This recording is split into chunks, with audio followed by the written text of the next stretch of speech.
must be getting old. This clothes basket is heavier than a bucket full of hog's livers.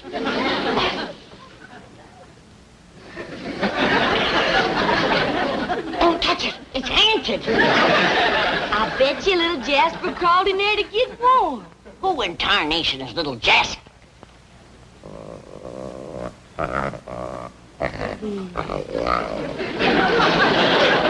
Ain't he cute, Granny? I declare another pussycat. Only this one's all broke out with spots. This here little feller's what you call a jaguar. Where'd he come from? Critter Doc drove to zoo, said he comes all the way from South America. Down Louisiana way. Nice country. He'll bring you home to wean. He says, I got away with the critters. Well, you better get away with this one before your pa sees it. He's getting a craw full of you dragging home them critters. Where is Pa? Out front, soling shoes. Come on, little Jasper. I better hide you better.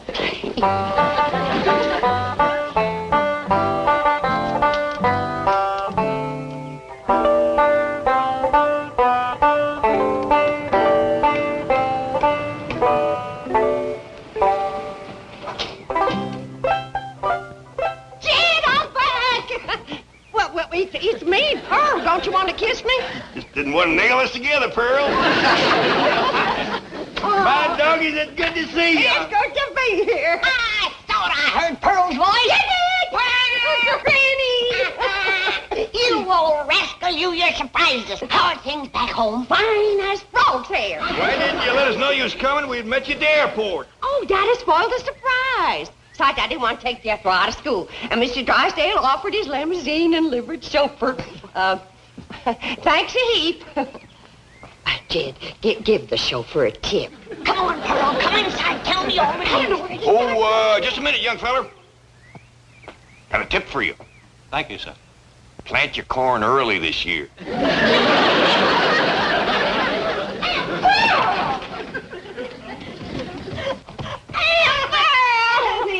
It's good to see you. Well, tell us all about Jethrine getting married. Did you have a big fancy wedding in your parlor? Sure she did. Pearl's been planning that for years. It didn't quite come off the way I planned it. What happened? You know, I had Jethrine all set to marry Albert Ledbetter, that tall spring bean of undertaker over to Ripley. Good, steady fella, Al. Best undertaker in the whole county. Only undertaker in the county. Nice feller, too. Oh, Granny, I wish you could have seen the way he decorated my parlor. Well, you couldn't walk for the flowers. They weren't all strictly fresh, mind you, and some of them still had the black ribbons on them. Oh, flowers is flowers. Al never was one to waste nothing. Well, what happened, Aunt Pearl? Didn't Cousin Jethrine marry up with Undertaker? Stood him up, eloped with another man. There goes my free funeral. Well, tell me, Pearl, who'd Jethrine elope with? That drummer from Joplin, Jasper Depew. Why, he weren't no more than half her size. I reckon love ain't measured by a yardstick, Granny. And they do look happy. Sent me a snapshot from Turnersville. How'd old Al Ledbetter take it, Pearl? Jethrine stand him up like that. Took it right nasty, Jed. He backed his hearse up to the door and hauled away every single flower. Where'd he take him? Straight over to Elverna Bradshaw's parlor. He up and married her daughter before them flowers could wilt. Al never was one to waste nothing. Jed, I gotta have... Hello, son. Ma! Golly gee. Jethro, put me down. Jethro! What are you doing home from school in the middle of the morning? Did you hear your ma was coming home? No, Uncle Jed. They just found out over at school that I ain't got no certificate of health. What's that? That's something that says that I'm healthy. I'm say you're healthy. Now, go on back to school. I gotta have an examination first, Granny. Stick out your tongue. You're healthy. Get back to school. Granny, I reckon he's got to be examined by a doctor. I've been doctoring better than 60 years. It's gotta be a doctor that's what they call a MD. What does that stand for? Mr. Doctor, I reckon. Well, I'm a MD. Mrs. Doctor. Granny, maybe he ought to do like the school says, City doctors. trouble is, we don't know no doctors. Well, I know the critter doctor over to the zoo. Jethro's a human being, Ellie Mae. Thank you, Ma. We asked Miss Drysdale. I hear tell she's been to every doctor in Beverly Hills. Hey, Marie, the maid, told me about a doctor she's been going to for 7 years. He must be a crackerjack. What's his name? Let me think. It commences with D. I got it! Dr. Twombly. Twombly don't commence with a D. Well, doctor does. Jethro, you go on upstairs and take a bath and put on some clean underwear and get over and see him. Okay, Ma. I sure hope Dr. Twombly don't examine his brains. Analysis is progressing most satisfactorily. Tomorrow, same time. Yes. Well, thank you, Dr. Twombly. And don't worry about the regression into infancy syndrome. You'll overcome this desire to be a baby again. Yes, sir. Thank you, Doctor. Thank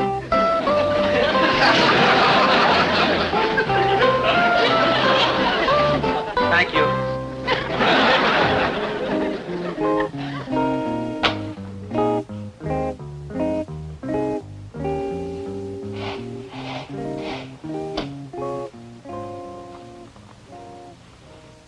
And you thought you had some beauties, Dr. Freud.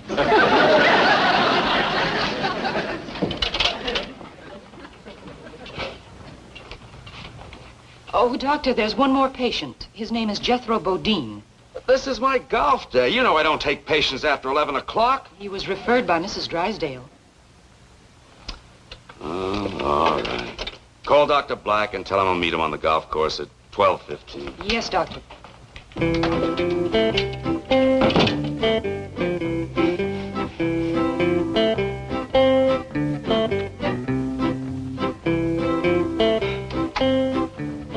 Doctor, this is Jethro Bodine. Howdy. How are you, Jethro? Make yourself comfortable on the couch right here. Thank you.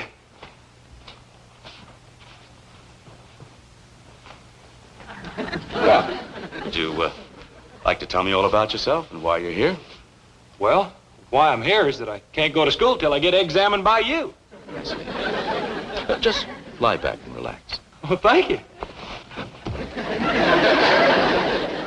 Now, suppose you tell me about this problem you're having at school. Well, my biggest problem is staying awake while the teacher's talking. Well, that might be nothing more than a benign subconscious rejection of authority represented by the teacher. It doesn't mean that you necessarily lack interest or capability or intelligence. Above all, you mustn't let this cause you any distress. Together, we will probe into the underlying causations and...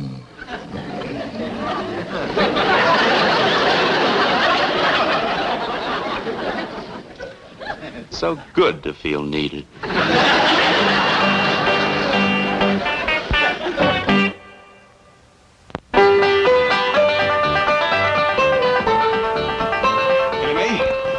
Little critter just scared the living daylights out of your Aunt Pearl. Now, something tells me it just might be yours. I'm awful sorry, Paul. I plumb forgot I hid him in Aunt Pearl's dresser drawer.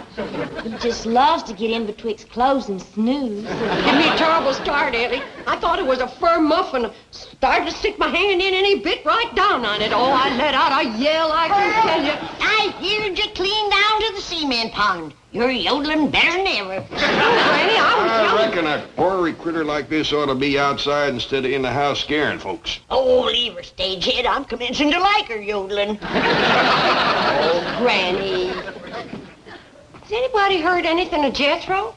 He's been at that doctor for a good spell now. Ah, rest easy, Pearl. There's a lot of boy that examine. Now, Jethro, during your few waking moments, you have managed to tell me that your mother's a widow.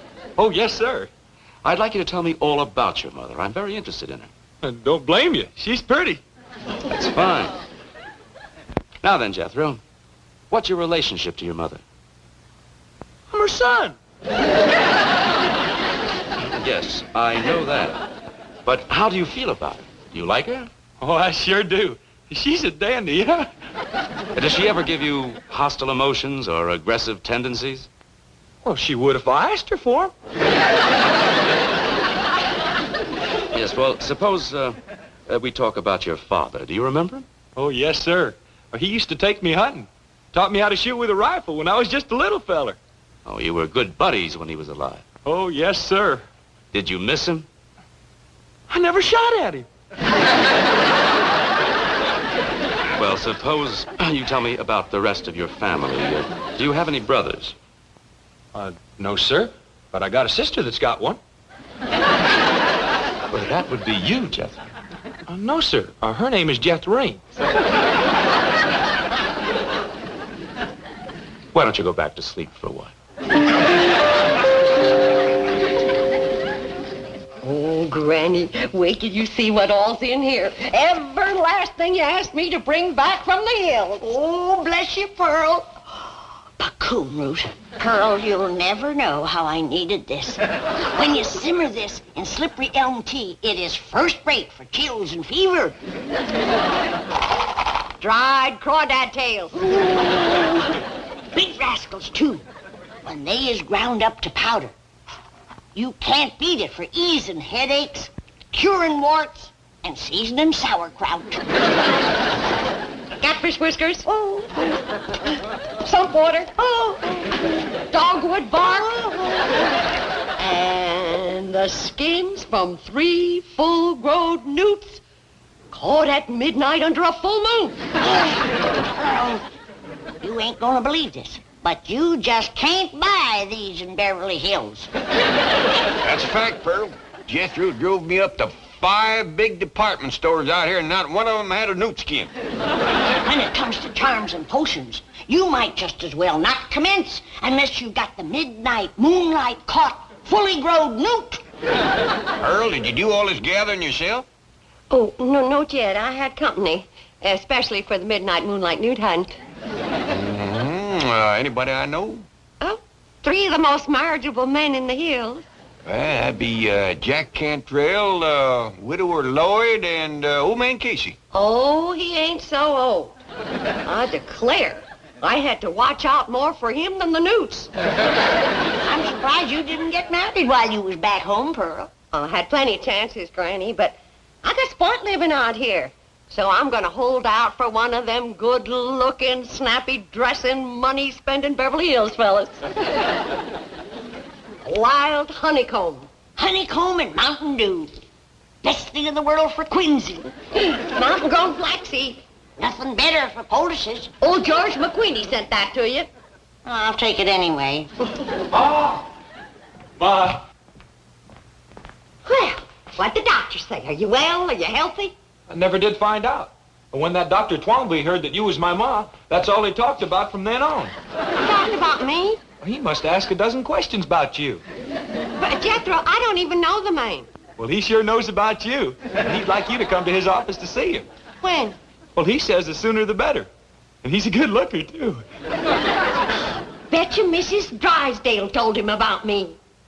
I'll hurry and put on my star-bought hair and my society dress. Jethro, this Dr. Twombly, pretty nice fella? Yes, sir. But he's awful nosy, though. Never stops asking questions. Shows he's interested. But there's one thing about him Ma ain't gonna like. He's a messy writer. Yeah? Yes, sir. You know how Ma's always fussing at me for spilling ink in my writing book? Yeah? Well, he showed me one of his books, and Uncle Jed, it's the biggest mess of ink blots you ever saw.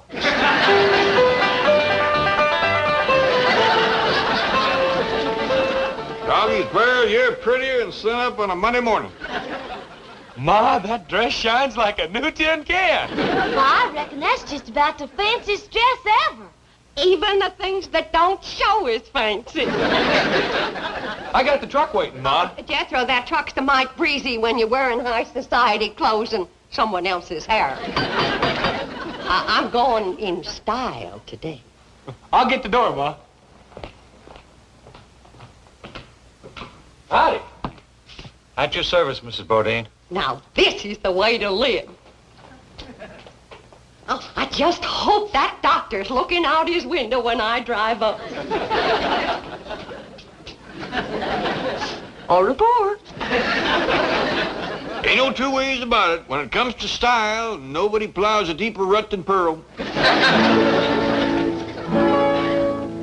Mrs. Bodine, how nice to see you. I'm Dr. Twombly. Bonjour, s'il vous plaît, I'm sure. You obviously are a more sophisticated woman than I was led to believe. Merci, n'est-ce pas? Excuse me.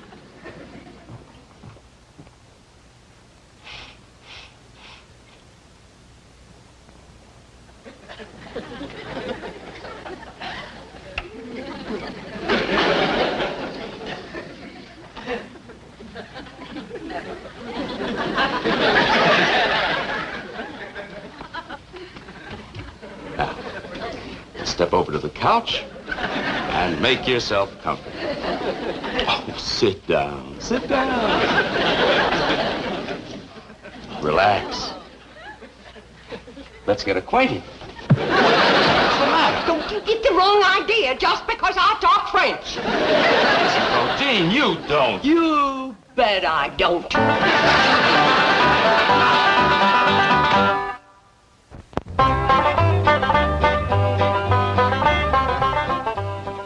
Here you are, Doctor. And I postponed your golf date until 3. Thank you. Dr. Twombly? Yes, but I'm busy right now. I'm sorry, you cannot see the doctor without an appointment. I wouldn't count on that, ma'am. It might be a good idea for you to leave the room. Who are you? Name's Jed Clampett, blood cousin to Pearl Bodine. Good. It's all right, nurse. Mr. Clampett, I'm glad to see you. Before I shake your hand, maybe I better speak my piece. By all means. Sit down. I'd rather stand, thanks, and I'll get right to the point. Back where I come from, we don't take kindly to anybody trifling with our female kinfolks. But, Mr. Clampett, I take into account that this is a big city and your ways are probably different than ours. When my cousin Pearl tells me she hadn't no more than said howdy, and you commence pulling her to the settee, by doggies, that's dropping a rusty bucket down my well. Mr. Clampett, you don't understand. I do this every day. I'm a psychiatrist. Well, I'd try to get cured of it if I was you. Guess you're liable to wind up bad hurt. Let me explain and apologize for the mistaken impression. You can come out the house, explain to Granny, and apologize to Pearl. I'd love to come to your house. I want to meet every member of your family. Well, that'll be fine. But keep a tight hold on your feelings. I reckon Cousin Pearl can look after herself, but I got a daughter, Ellie Mae, and I catch you making one move in her direction, you're going to find yourself weighing about 3 bullets heavier. Pearl, drink the sassafras tea. I bolstered it up with a little Mountain Dew. Calm you down. Thank you, Granny. Pearl, I wish you'd wear this thing or put it away. I keep thinking it's one of Ellie's critters. A bit ago, I tried to feed it a saucer of milk.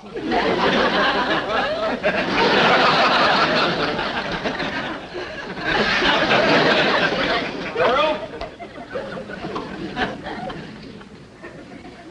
You do something different to your hair? Oh, Pearl, Jethro and me brought that Dr. Twombly home here so he could apologize to you. Oh, I got.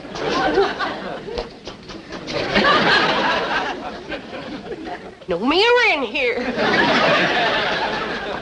I hope you didn't whoop him to where he's no good for shooting. Nobody gonna shoot nobody, Granny. That's why I come in here first. You whooped him too bad, huh? I whooped my toe. How come? Poor fella's so sickly, he gotta have a nurse handy all the time. Jethro, bring him on in here.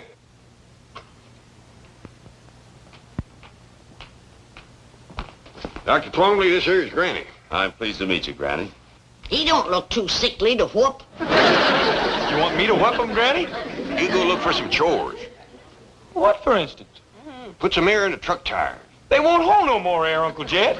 Well, then let some out and then put some in. I never get to do anything I want to do. Somebody's always saying, do this, do that, put air in, take air out. I don't know. Granny, where's Ellie?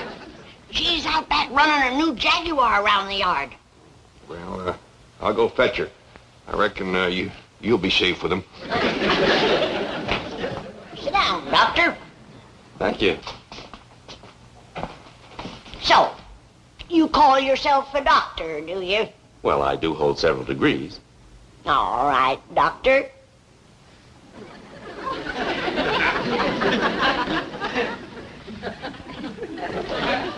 How do you cure warts? Warts? Yeah, warts.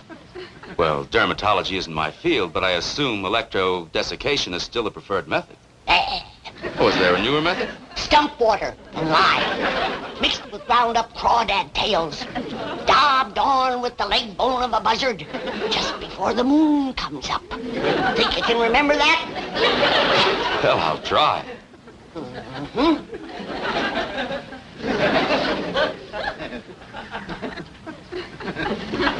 How do you cure quinsy? Quinsy?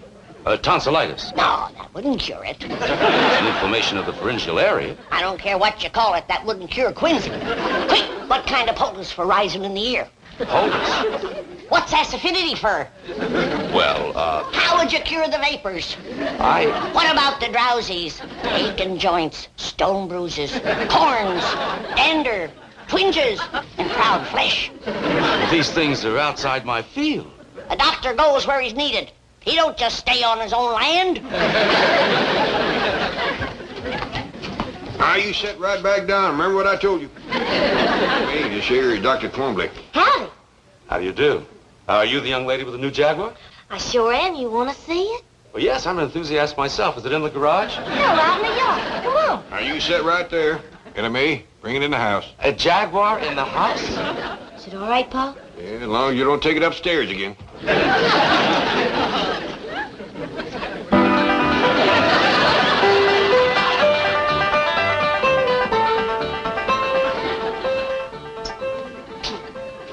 Bonjour again, Doctor. Oh, Mrs. Bodine, I am so sorry my actions in the office were misconstrued. They was downright forward, but if you want to court me proper, you can come into the parlor. Uncle Dan, looky here. How'd that happen? Well, I was blowing air into it like this here. When all of a sudden, pow! Jethro, I told you and I told you, use the pump. You always bust the tires when you blow them up by mouth. Okay, Ma. Hey, is he going to be my new daddy? Me? I reckon that's up to him, Jethro. We do have a nice parlor for proper courting.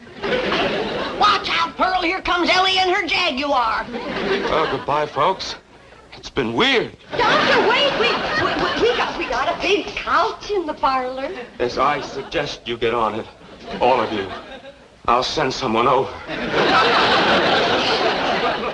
Well, Balda, he run out on me. Hey, Ma, you want me to catch him and tote him back? Let him go. Let him go. But, Granny, it might be my only chance to get a Beverly Hills doctor. Doctor my foot. Unless Ellie brings home a 6-foot duck, you ain't never gonna run into a bigger quack.